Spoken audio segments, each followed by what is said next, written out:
Lisa Marcos showed up at Barangay 420, where fire victims had just lost everything. But instead of comfort, she brought cameras.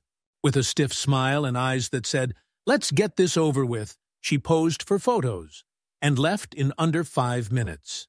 No sincerity, no empathy, just photo ops.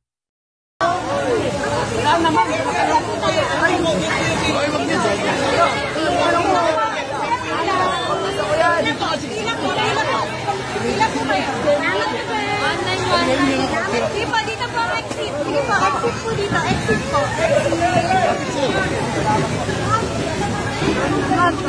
Hello, sir!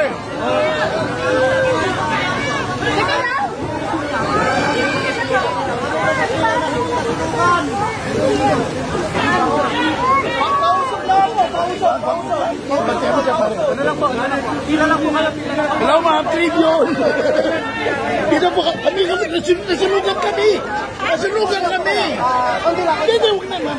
Huwag na, meron na kami na case ko. Kakampi mo kami, mama. Ito pa isang kakampi namin.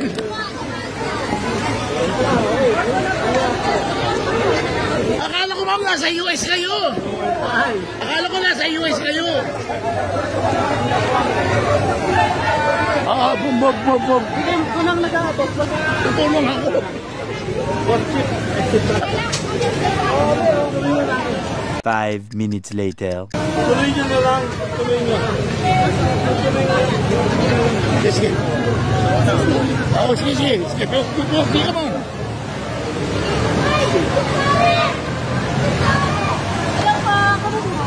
Hello po.